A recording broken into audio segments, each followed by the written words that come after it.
ونسلم علی رسولہ الکریم اما بعد فاعوذ باللہ من الشیطان الرجیم بسم اللہ الرحمن الرحیم باب الموقف نماز باجماعت میں کھڑے ہونے کا بیان۔ الفصل الاول، پہلی فصل ہے، یعنی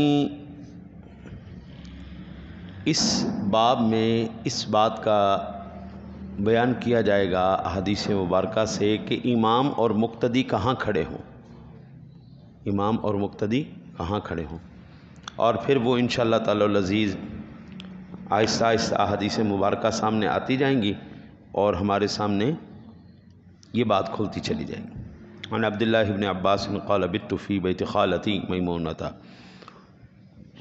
فقام رسول اللہ صلی اللہ علیہ وسلم یصلی فقمت عن یسارہ فأخذ بیدی من وراء ظہرہ فعدلنی كذلك من وراء ظہرہ الى الشق الایمن، متفق علیہ۔ امام مسلم نے، امام بخاری نے اس روایت کو نقل کیا حضرت عبداللہ ابن عباس سے۔ وہ فرماتے ہیں کہ میں نے اپنی خالہ ام المؤمنین میمونہ رضی اللہ تعالی عنہا کے گھر میں رات گزاری، یعنی اس رات حضور کا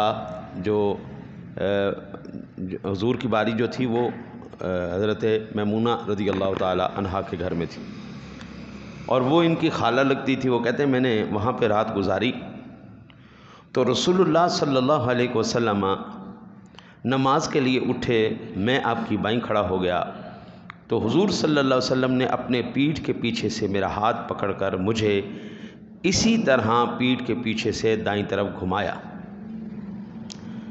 یعنی حضرت عبداللہ ابن عباس کہتے ہیں کہ میں نے نبی اکرم صلی اللہ علیہ وسلم کے گھر میں اپنی خالہ جان میمونہ رضی اللہ تعالی عنہا کے گھر میں رات اس لیے گزاری کہ میں دیکھوں حضور رات کو کون سا عمل کرتے ہیں، آپ سرکار کے رات کے اعمال کیا ہیں، کیا وظائف وغیرہ کرتے ہیں، تاکہ میں ان پر بھی عمل کر سکوں۔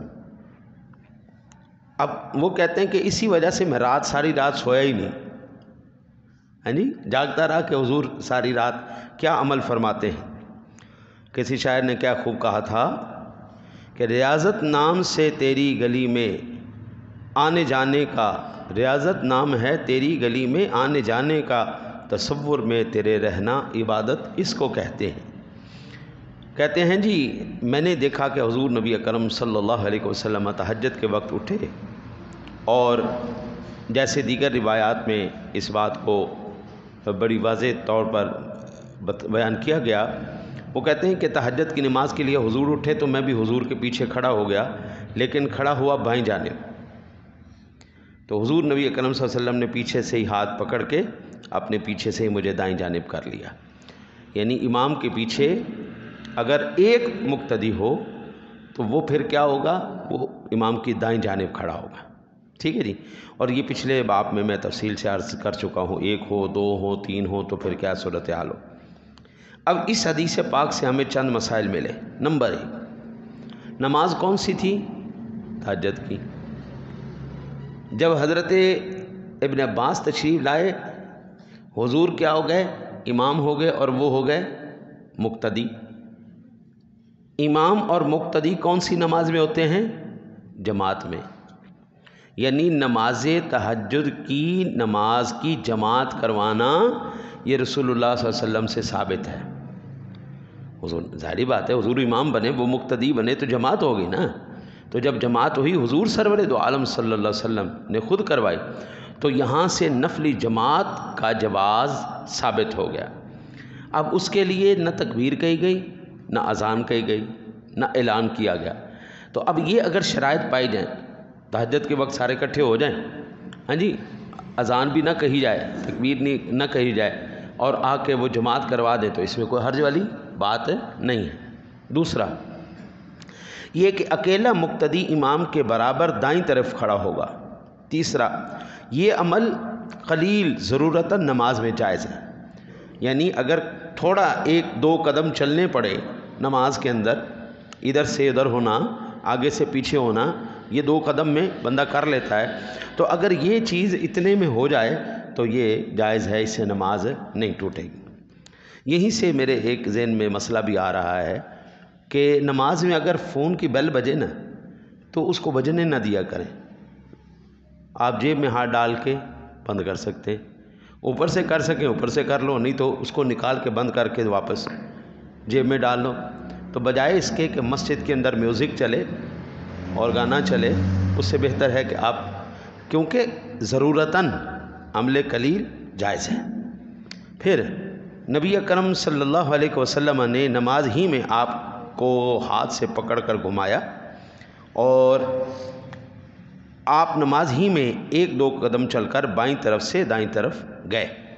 چوتھے یہ کہ یہ مقتدی امام سے آگے نہیں بڑھ سکتا، اگر آگے بڑھے گا تو نماز جاتی رہے گی، امام کے آگے سے نہیں آنا، امام کے پیچھے سے ہی رہے گا۔